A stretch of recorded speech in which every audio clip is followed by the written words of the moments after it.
Саламатсыздар ма студенттер? Бүгінгі біздің тақырыбымыз радиотоксикологиялық негіздері. Бірінші сұрақ, қарастыратын сұрақтарымыз. Радионуклидтерді бар аудандарда мал шаруашылығын ұйымдастыру және басқару. Екінші сұрақ, радионуклидтермен ластанған мал азығын және мал шаруашылығы өнімдерін пайдалану тәсілдері. Радиоактивті элементтердің токсикологиясы радиотоксикология пәні болып табылады.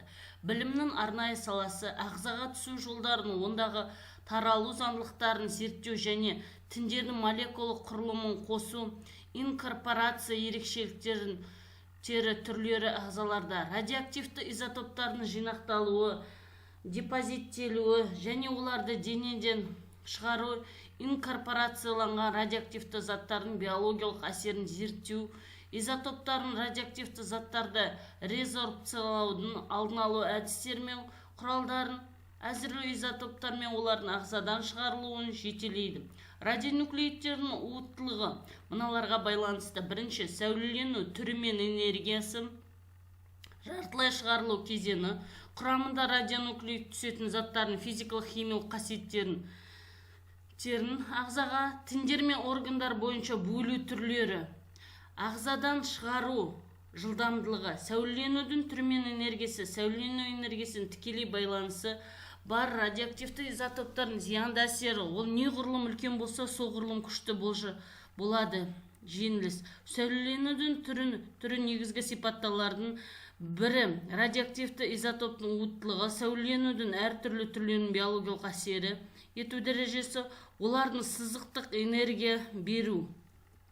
Бөлшек немесе квант сантына мәні олардың сызықтық ионизация тығыздығын анықтайды. Нақты ионизация ауыр бөлшектер, альфа бөлшектері, протондар ионизация тығыздығы өте жоғары, өкпе, бетта бөлшектер, гамма сәулелер төмен, яғни энергия соғұрлым жоғары және жүгіріс қысқа болады. Оның ЛП көп, әдетте жоғары ЛП бар сәулелену көп, биологиялық тиімділік, бұл құбылыс дәреженің әртүрлі сәулелену түрлерін әрекетте тез, жалпы санға ғана байланысты емес ретін энергияны, сонымен қатар оның ағзаларда, тіндерді және жасушаларында сәулеленудің биологиялық әсерінің айырмашылықтарын білдіру үшін мәндерімен салыстырмалы биологиялық тиімділік коэффициенті қабылданады. Оның мәні рентген сәулелену қатысты қабылданады және сәулеленуге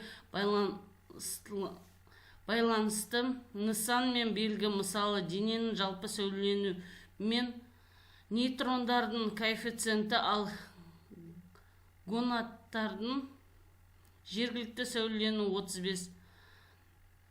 Радионуклидтің жартылай шығарылу кезеңі оның жергілікті сәулеленуімен 35. Радионуклидтің жартылай шығару кезеңі оның маңызды сипаттамасы болып табылады. Биологиялық белсенді сүтқоректілер мен құстар үшін ең үлкен қауіп жартылай шығарылу кезеңі бірнеше күнге дейін изотоптарданған жылдар. Бұл қысқа жартылай шығарылу кезеңі өлшенді секунд, минут пен радионуклидтің негізгі бөлігі тіндерде жетпей ыдырайды, сондықтан қауіп концентрациясы тудырмайды. Мысалы, 210 полоний немесе 220 протактиний, олардың жартылай шығарылу кезеңі 1/107 құрайды. Ауыр бөлудің өнімі болып табылады йод 134, 136, 140. Изотоптардың туралы айтуға болады. Ядро, олардың жартылай шығарылу кезеңі бірнеше секунд, минутқа тең. Радионуклид құрамына кіретін физикалық химиялық заттар, организм. Радионуклидтер организмге ішкі түскен кезде олардың биологиялық әрекет көбінесе заттың агрегаттық күйіне байланысты болады. Ең көп әсер газ бен суда, ондай еритін радионуклидтерге әсер ететін қосылыстар. Олар қарқынды және көп мөлшерде қанға тез сіңеді, бүкіл денеге тарайды немесе тиісті түрде шоғырланады. 38 органдар. Аз еритін немесе ерімейтін радионуклидтер биологиялық анықталады. Оның зат ағзаға енеді. Ерімейтін радиоактивті бөлшектерге өкпе, шырышты қабықтарға, асқазан ішек жолдарына, тамақ немесе сумен эпителий жасушаларымен немесе жасушалар адсорбциялай алады. Ретикулоэндотелиалды жүйе немесе асқазан ішекте немесе ұзақ уақыт бойы жергілікті радиацияны тудыратын тіндерді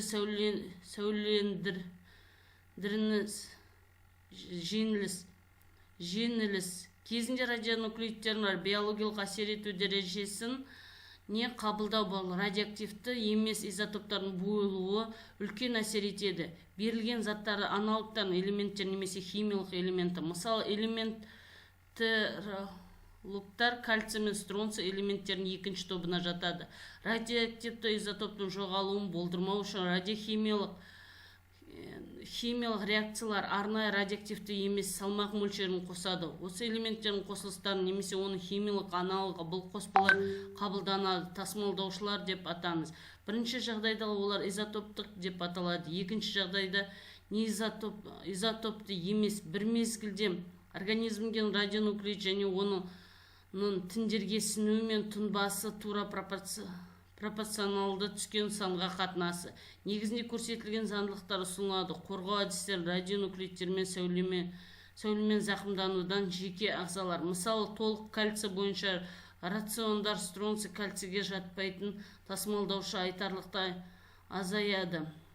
Сүйек тінінде стронций изотоптарының инкорпорациясы.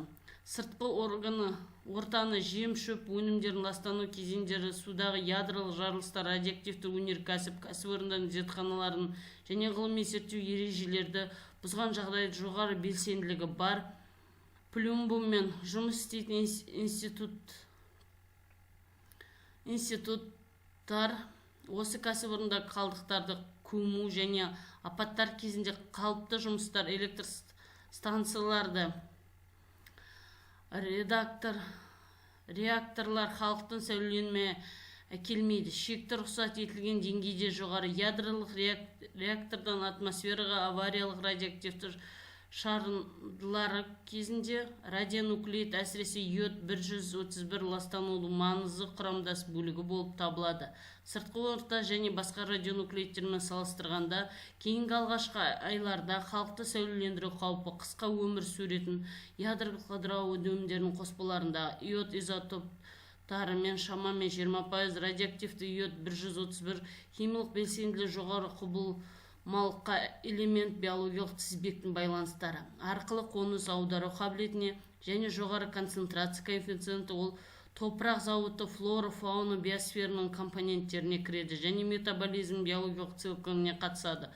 Жақсы суда еритін йод қосылыстарын өсімдіктер мен жануарлар сіңіреді. Йод 131 өсімдіктер мықтап кешіктіріліп, іс жүзінде олардың бетінен шығарылмайды. Сумен жуғанда өсімдіктер өскен кезде йод түбінің сіңуіне гумус топырақ стронций 14 рет, ал құмды топырақты 2-де сіңіруде асып түседі. Йодты радиоактивті изотоптар жануарлар ағзасына енеді, көбінесе ас қорыту жүйесі арқылы тамақ пен су кіреді және тыныс алу органдары, тері, конъюнктивалар, жаралар және басқа жолдар арқылы. Йод белсенділігі биогендік элемент және ағзаға түсіп жақсы ергіштігі нәтижесінде 100% қанға сіңеді. 13-14 сағаттан кейін оның қандағы концентрация 2 есе азаяды. Өйткені ағзалар мен тіндерді тез бөліне йод изотоптарының 20-60% қалқанша безге түседі. Бұл йод үшін маңызды орган. Жануарлардың тіндеріндегі йод 131 концентрация оның концентрация қатысқан шартты түрде бірлігі ретінде алынады және мынадай тәртіппен бөлінеді. Қан 1/44, бүйрек, бауыр, аналық безі 2-3, сілекей безі, зәр 5-15, қалқанша безі 10.000 радиоактивті йод радиотоксикологиялық әсері жалпы қалқанша безінің зақымдалуына. Шағын дозалар елеулі емес бұлшықтарды мата. Барлық жануарларда йод үлкен дозаларда қалқанша безінің бұзылуы және дәнекер тіні паренхимасын ауыстыру. Жүйке және эндокрин жүйелерді айтарлықта өзгерістер орын алады. Атрофия қалқанша безі, жүрек бұлшық етін шырышты дегенерациясымен бірге жүреді. Тері аста клетчаткасының майлы бауыр терең өзгерістер байқалады. Анемияға, лимфопенияға, нейтропенияға және тромбоциты свиньи жануарлар мен құстар денесіне радиоактивті йод, сондай-ақ тұрақты көбінесе бүйрек пен несеп пен асқазан ішек жолдары арқылы шығарылады. Нәжіс пен ал өнімі жануарларда сүт пен құстарда жұмыртқамен. Йод ұзақ уақыт түскен кезде сарысы бар. 131 тауық еті ол 16%-ға дейін, ал ақуызға күнделікті мөлшердің шамамен 1%-ына ауысады. Сиырларда йод жеткіліксіз жерлерінде жем мен су йодтың сүтпен бөлінісу аударында көп йодтың қалыпты мөлшері йод 100 сүтпе белгілі бір мөлшері шығарылған қалқанша безінің оның жиналуын азайтады. Өйткені бұл бала емізетін сауын сиырларда қалқанша безінің йод концентрациясы төмен құрап азықтандыру үшін радионуклеидтермен ластанған, ал оларды болмаған кезде азықтандыру жем-шөп қоралары шабылған жасыл массы жайылымдар ұтымды пайдаланады. Сиырларда жақсы шөппен ұрықтандырылған жайылымдарда жаю кезінде мазмұнды сутегі йод 131%, 50%-ға дейін төмендейді.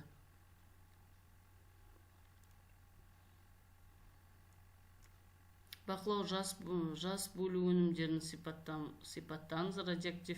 Радионуклеидтер, радиотоксикологиялық топтары